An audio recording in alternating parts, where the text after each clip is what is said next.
Quem vê os atuais Porsches rodando pelas ruas, talvez não tenha ideia da história por trás deste nome. Ferdinand Porsche nasceu em 3 de setembro de 1875 em Maffersdorf, atual República Tcheca, e se tornou um dos mais importantes engenheiros e designers de automóveis da história, responsável por muitas inovações técnicas e projetos que influenciaram a indústria automobilística por décadas. Na juventude, Porsche estudou engenharia na Escola Técnica de Reichenberg e depois trabalhou em várias empresas de engenharia. No ano de 1893, aos 18 anos, Ferdinand deixou sua casa e conseguiu seu primeiro emprego na Bella Eger Company, um fabricante de máquinas elétricas na cidade de Viena. Ele logo foi reconhecido por suas habilidades como engenheiro e rapidamente subiu na hierarquia, tornando-se o braço direito da presidência durante seu tempo na Bella Eger. Ferdinand Porsche construiu o primeiro cubo de roda elétrica da empresa.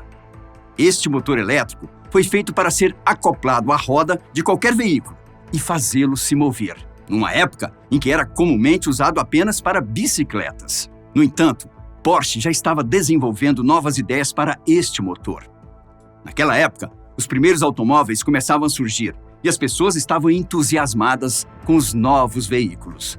Aliás, não só as pessoas, como também os engenheiros, que procuravam maneiras de entrar na nova indústria. E Ferdinand não foi exceção.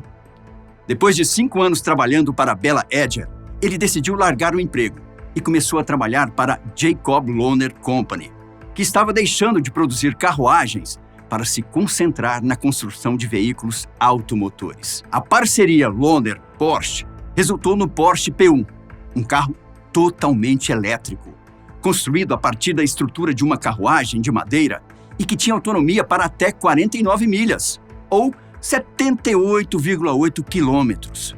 Só que por mais impressão que tenha causado, o P1 não era um carro voltado para o público convencional, assim como boa parte da produção de automóveis naquela época. O P1 era um carro feito para competições automobilísticas.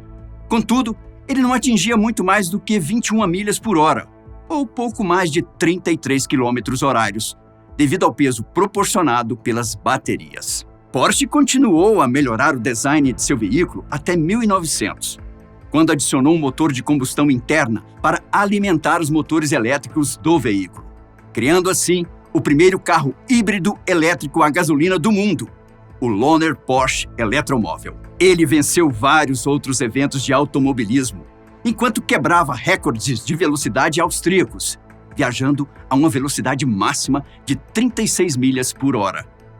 No entanto, apesar de o veículo híbrido da Porsche ser uma brilhante obra de arte mecânica e muito à frente de seu tempo, ele também demonstrou por que os carros elétricos falharam ao longo das décadas. A baixa autonomia do veículo e o peso de quase 2 toneladas interromperam o desenvolvimento de um carro elétrico por quase um século. Mesmo assim, o Lohner Porsche fez muito sucesso entre o público ansioso pelos novos automóveis, quando foi apresentado na Feira Mundial de Paris em 1900. Em 1906, Porsche deixou a Lohner Company e fundou sua própria empresa de consultoria de engenharia, a Porsche GmbH. 2 anos depois, Ferdinand foi convidado para uma parceria com a Austro-Daimler, que, na época, era líder no campo dos motores a combustão. Na oportunidade, Porsche projetou seu primeiro automóvel com motor puramente a gasolina, o Astro-Daimler Marra, de 1908. Sua carreira na Austro mostrou ser bastante promissora, uma vez que Porsche tinha liberdade para criar e recursos para utilizar. No mundo das corridas automobilísticas, então, foi quando Porsche teve a chance de elevar seu nome às alturas, desenvolvendo o Austro-Daimler Model 2780. O veículo possuía 85 cavalos e era capaz de alcançar 85 milhas por hora. Ele foi construído especificamente para a popular corrida de testes Prince Henry, em 1910, onde conquistou o primeiro, o segundo e o terceiro lugares. Tudo ia muito bem. Inclusive, o nome de Ferdinand Porsche era mantido no topo dos melhores engenheiros mecânicos da época, até que veio a Primeira Guerra Mundial, e a maioria dos fabricantes de motores preferiu ganhar dinheiro produzindo e vendendo equipamentos bélicos.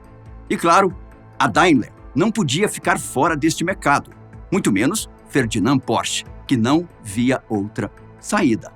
Enquanto a Austro-Daimler contribuía com grandes quantidades de máquinas para o exército austro-húngaro, Porsche criou projetos inovadores para aeronaves militares, motores de dirigíveis e também veículos de artilharia, como o M17 Goliath.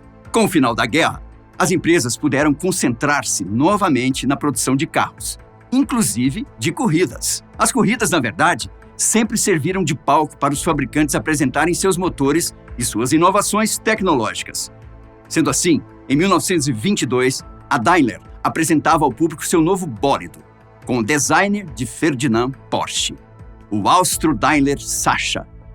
Porsche acreditava que um carro um pouco menor o faria superar seus concorrentes, que tinham motores maiores e eram muito mais pesados.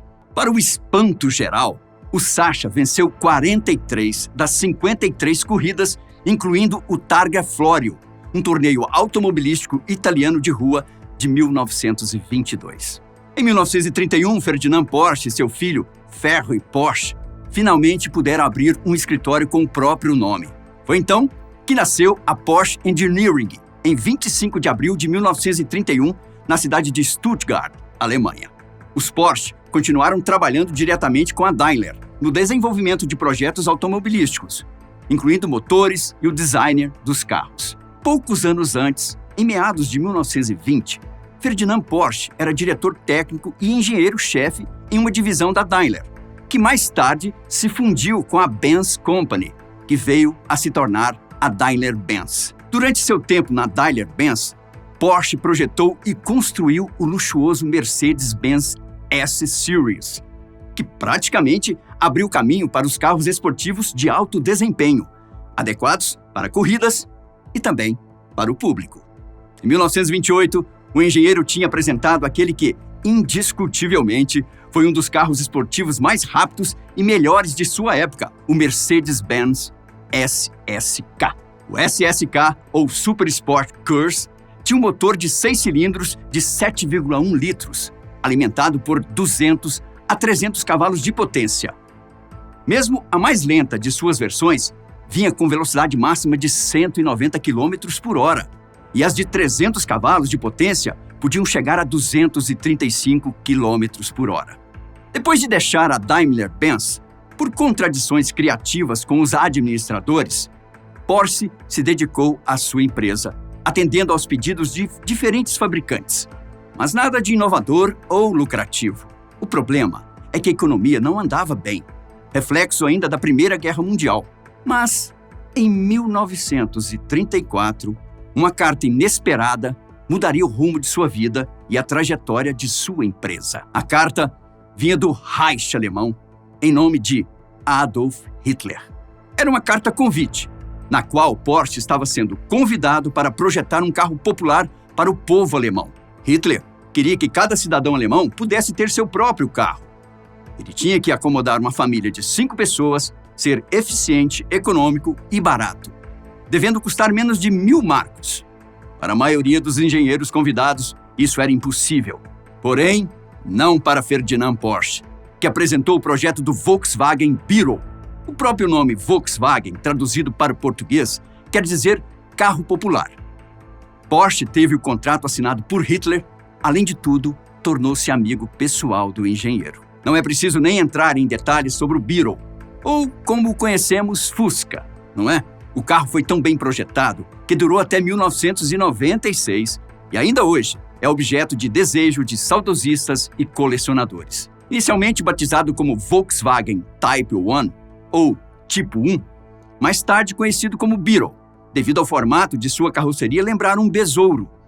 Era um carro de 2 portas, com motor traseiro e refrigerado a ar, fator que exigia menor manutenção e que tornou a direção mais fácil, graças ao seu equilíbrio de peso. Também provou ser muito eficiente em termos de autonomia. Logo após seu lançamento, o Beetle teve 300.000 unidades encomendadas. No entanto, antes que a produção tivesse início, Hitler invadiu a Polônia, dando início à Segunda Guerra Mundial. Claro, a produção geral do Fusca foi imediatamente suspensa. A Volkswagen começou a fazer da produção de guerra sua prioridade, e sendo um dos melhores engenheiros do país e amigo próximo de Hitler, Porsche inevitavelmente se envolveu em projetos militares para o exército nazista. Ele começou a desenvolver veículos off-road e máquinas de batalha, como o Schienwagen, a versão militar do Beetle, o caça-tanque Elefante e a bomba voadora F-1.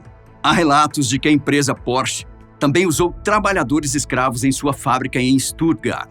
Embora a empresa já tivesse negado essas acusações e se defendido, alegando ser um pequeno escritório durante a guerra, mais tarde admitiram seus crimes. Só o fizeram após dezenas de pessoas deporem no final do século XX, detalhando sua captura e as condições de trabalho forçado nas fábricas da Porsche e nas mãos do regime nazista alemão, junto com dezenas ou mesmo centenas de outros. Ferdinand Porsche, bem como seu filho, foram presos pelos franceses no final da guerra. Ferry ficou menos tempo que o pai, que ficou sob a tutela da França até 1947. Em resposta à acusação de trabalho escravo, muitos anos depois, a Porsche doou milhões de euros para fundos e pagou indenizações para as famílias e vítimas vivas da época. Ferdinand Porsche é hoje um nome lendário no automobilismo mundial. Seu legado, apesar de sua colaboração com os nazistas, é ainda respeitado, devido à sua ousadia e ao seu conhecimento em engenharia. Os carros que hoje levam seu nome, além de tidos como alguns dos melhores do mundo, são objeto de desejo da maioria dos apaixonados por automobilismo. Porsche faleceu em 30 de janeiro de 1951, vítima de derrame, mas não sem antes ter revisitado a fábrica da Volkswagen e ter visto a linha de produção de seu projeto, o Fusca.